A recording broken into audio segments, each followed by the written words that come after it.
Paano ko bibit-bitin yung pagtingin ko? Kasi kung hanggang tingin lang ay bitin, ayoko rin naman to kimkiming. Kaso mukhang hindi ko pa rin to sa'yo kayang banggitin. At baka islabin mo lang at di mo pansinin. Bitin kahit na MP Bira Gin ang inumin, yung tapang ay wala pa rin.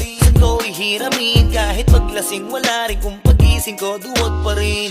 Paano sasama kung hindi ako nag-aaya?